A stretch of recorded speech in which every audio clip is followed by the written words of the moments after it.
All right. 2-minute warning. Shh. Quiet. I can hear you breathing. Quiet. Stop munching on that popcorn.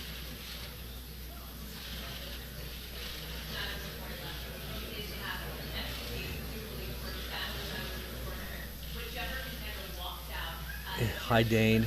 Dane Williams. How's it going? Who else wants a shout out? W. Man Wolf. Hello.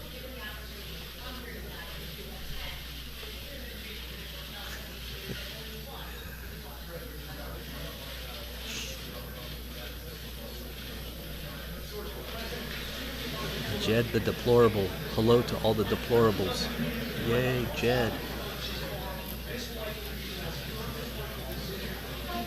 Hey, Ginger Bordeaux.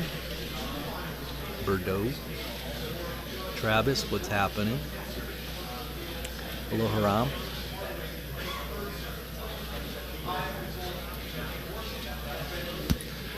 Ladies and gentlemen, the President of the United States.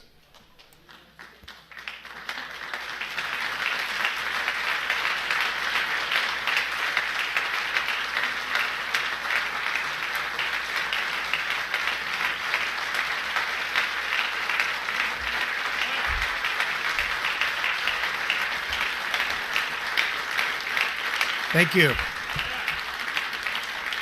Thank you very much.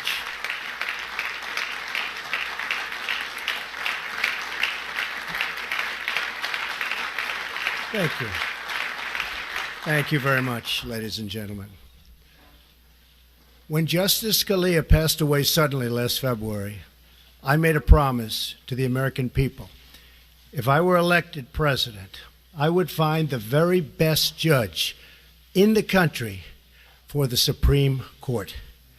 I promise to select someone who respects our laws and is representative of our Constitution and who loves our Constitution, and someone who will interpret them as written.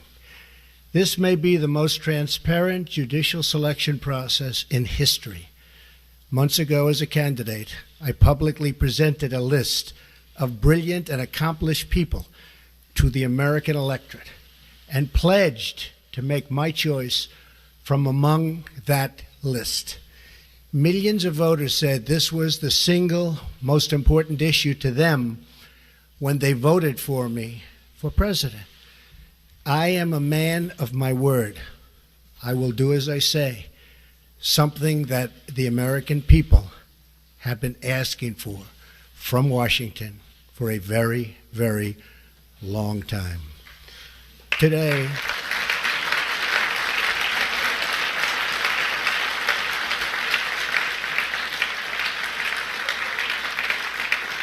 thank you.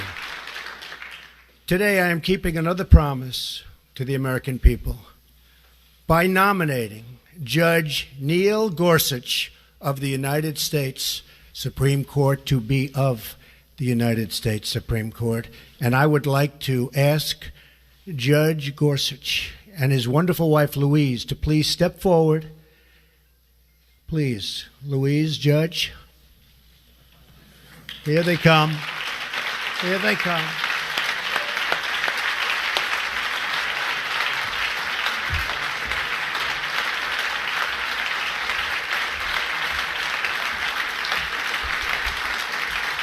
So was that a surprise? Was it?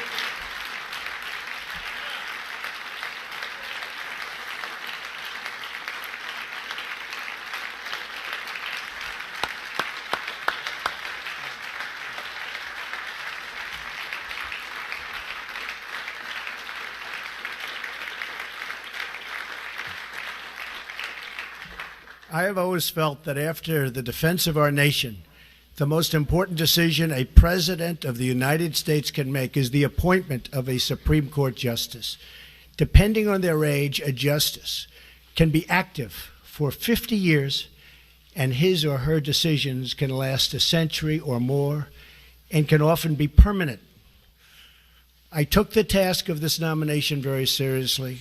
I have selected an individual whose qualities define, really, and I mean closely define, what we're looking for. Judge Gorsuch has outstanding legal skills, a brilliant mind, tremendous discipline, and has earned bipartisan support. When he was nominated to the 10th Circuit Court of Appeals, he was confirmed by the Senate unanimously. Also, that's unanimous. Can you believe that nowadays with what's going on? Yeah.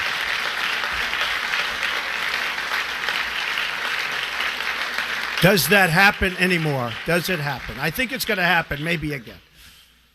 Also with us tonight is Maureen Scalia, a woman loved by her husband and deeply respected by all.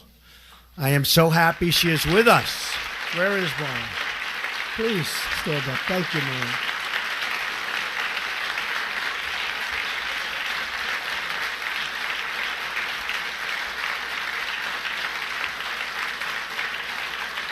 Thank you, Maureen.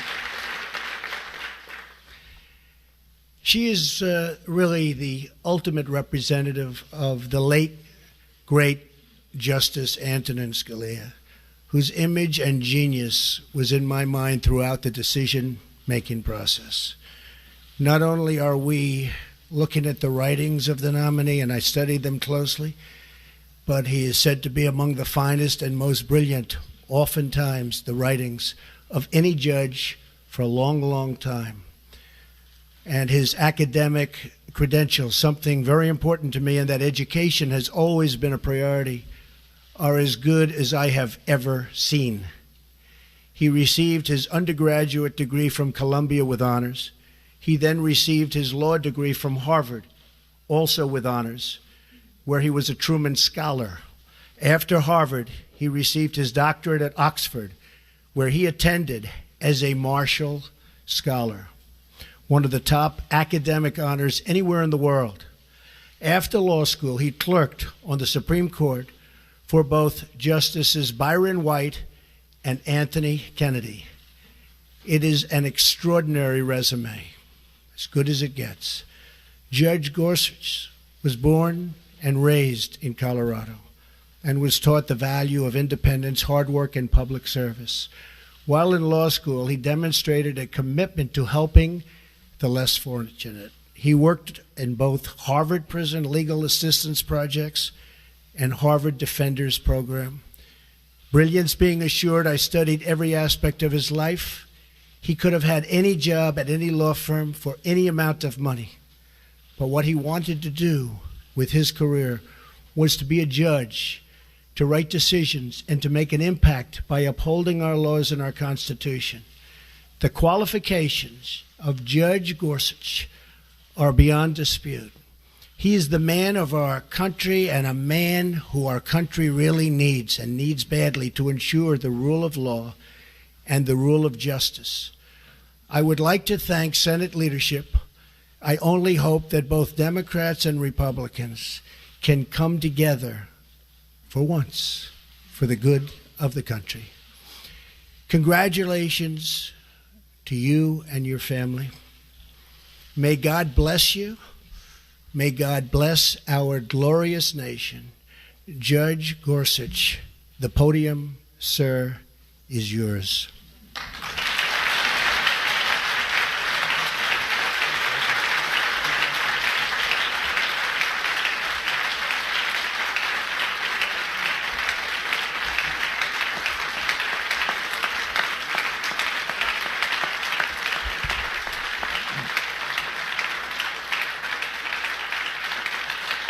Thank you. Thank you. Mr. President, thank you very much. Mr. President, Mr. Vice President, you and your team have shown me great courtesy in this process, and you've entrusted me with a most solemn assignment. Standing here in a house of history and acutely aware of my own imperfections, I pledge that if I am confirmed, I will do all my powers permit to be a faithful servant of the Constitution and laws of this great country. For the last decade, I've worked as a federal judge in a court that spans 6 western states, serving about 20% of the continental United States and about 18 million people. The men and women I've worked with at every level in our circuit are an inspiration to me.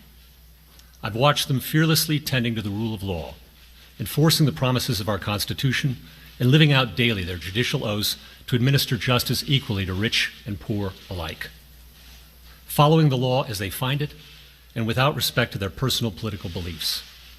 I think of them tonight. Of course, the Supreme Court's work is vital not just to a region of the country, but to the whole, vital to the protection of the people's liberties under law and to the continuity of our Constitution, the greatest charter of human liberty the world has ever known. The towering judges that have served in this particular seat of the Supreme Court, including Antonin Scalia and Robert Jackson, are much in my mind at this moment. Justice Scalia was a lion of the law.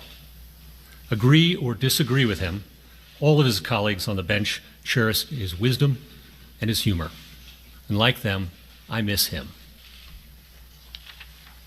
I began my legal career working for Byron White, the last Coloradan to serve on the Supreme Court, and the only justice to lead the NFL in rushing.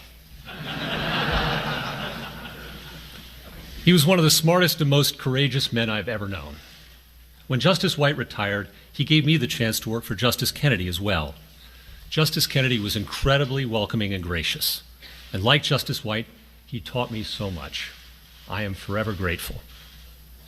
And if you've ever met Judge David Sentel, you'll know just how lucky I was to land a clerkship with him right out of school. Thank you. These judges brought me up in the law. Truly, I would not be here without them. Today is as much their day as it is mine. In the balance of my professional life, I've had the privilege of working as a practicing lawyer and teacher. I've enjoyed wonderful colleagues whose support means so much to me at this moment, as it has year in and year out. Practicing in the trial work trenches of the law, I saw too that when we judges don our robes, it doesn't make us any smarter, but it does serve as a reminder of what's expected of us. Impartiality and independence, collegiality and courage. As this process now moves to the Senate, I look forward with speaking with members from both sides of the aisle, to answering their questions and to hearing their concerns. I consider the United States Senate the greatest deliberative body in the world, and I respect the important role the Constitution affords it in the confirmation of our judges. I respect, too, the fact that in our legal order, it is for Congress and not the courts to write new laws. It is the role of judges to apply, not alter, the work of the people's representatives. A judge who likes every outcome he reaches is very likely a bad judge, stretching for results he prefers rather than those the law demands. I am so thankful tonight for my family, my friends, and my faith. These are the things that keep me grounded at life's peaks and that sustain me in its valleys. To Louise, my incredible wife and companion of 20 years, my cherished daughters who are watching on TV, and all my family and friends, I cannot thank you enough for your love and for your prayers. I could not attempt this without you. Mr. President, I am honored and I am humbled. Thank you very much.